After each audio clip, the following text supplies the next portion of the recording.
Right, yeah.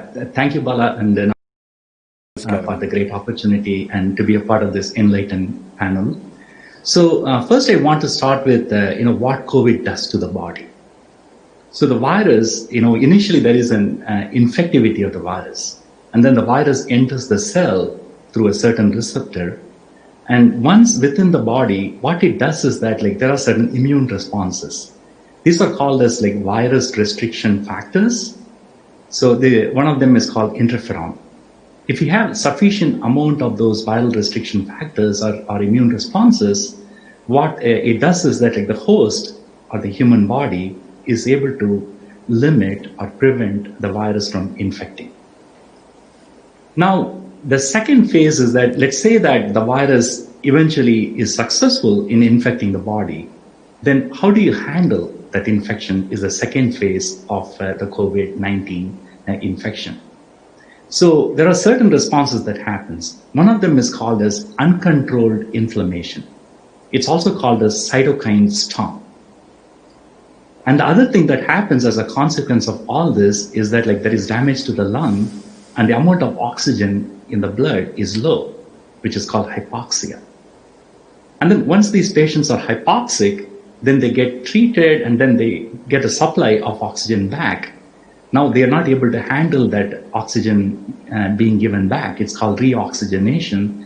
And then that causes more damage to the body. Mm-hmm. And the third thing that happens to the body is that because of the excess inflammation and the hypoxia and reoxygenation, which is happening in these patients, there is damage to the blood vessels, the cells that line the blood vessels, and results in excess clotting. So one of the things which people are seeing is that patients who got COVID-19, they got very high incidence of what is called as thromboembolism, which is nothing but excessive stickiness of the blood or clotting, which is causing them to have organ dysfunction and causing them to die.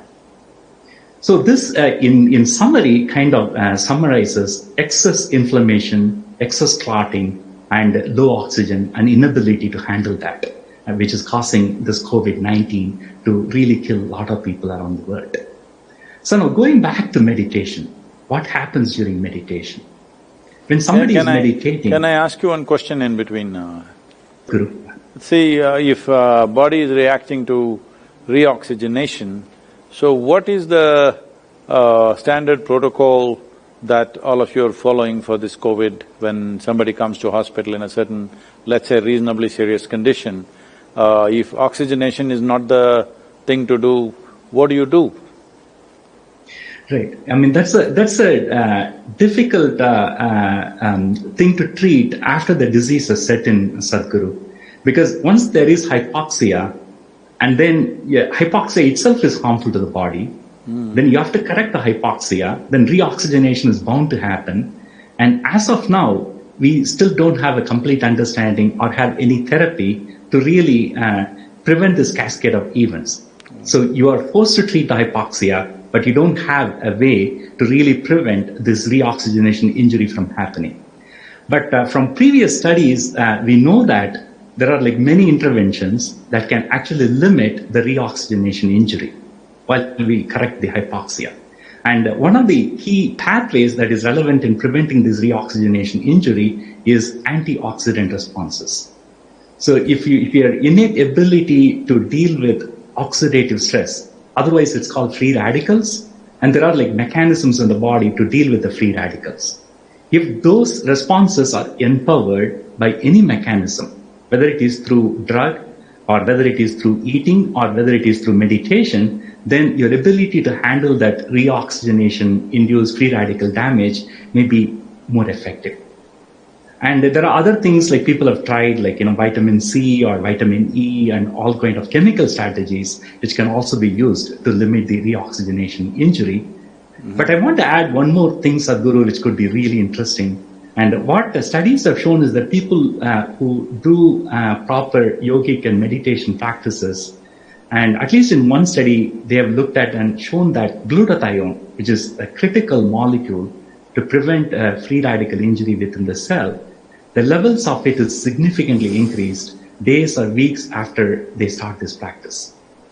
So definitely, in terms of like preventing the free radical injury or reoxygenation injury, the meditation and yogic practices do really help.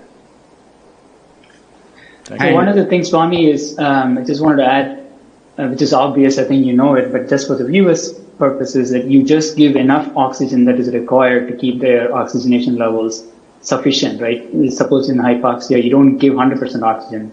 Just That's give correct. as much as required to keep it at 94% or more. Okay, go ahead. Exactly, yeah, because hypoxia, having a low oxygen itself is harmful to the body, right? And so you have to correct the hypoxia, but you have to empower the body to handle the free radical that is going to come from reoxygenation. So that's one aspect of it. Now, going back to the whole aspect of what happens with the meditation, and a little bit I'll touch on Samyama also, what we know from preliminary data, is that like the first thing that these practices seem to do, what Sandil alluded and Vijay has generated data, is that like it is activating the genes which are critical for restricting the coronavirus from infecting the cell. How do we know that? We have samples on Samyama volunteers before they started the practice, and then at 48 hours after they did the practice, and then at 3 months after. And when we went and looked at like thousands of gene signatures, and then it turns out the set of genes which are linked to this viral restriction, otherwise the interferon pathway, seem to be directly activated in people who are doing Samyama. So this data is like really, really exciting. So you mean the 8-day meditation retreat, right? Swami, sorry to interrupt. So just the 8-day meditation. 8-day meditation retreat, exactly. And so in fact, like one of the articles like we referred is that like, you know, there is one particular paper where they showed when they take the SARS-CoV-2 and infect what are called organoids, they are trying to create a model like what happens in human. The set of genes that are activated by the SARS coronavirus and organoids, that is the protection which the body is trying to do, are the same genes that are getting activated in the Samyama participants at 2 or 3 days after they started this practice.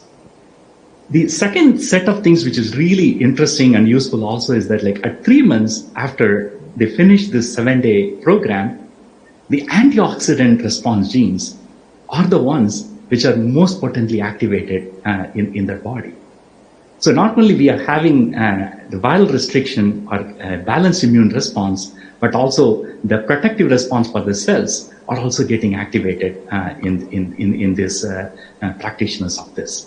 So this, and there are previous studies in other meditators also, people have published, and again, really showing that ability to handle a viral infection is specifically, those pathways are activated in people who are doing like practice of meditation and yoga.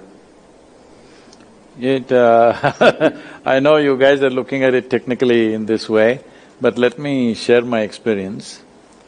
It's almost 39 years now since I've been traveling. This is the first time I'm staying home for over 40 days in last nearly 40 years.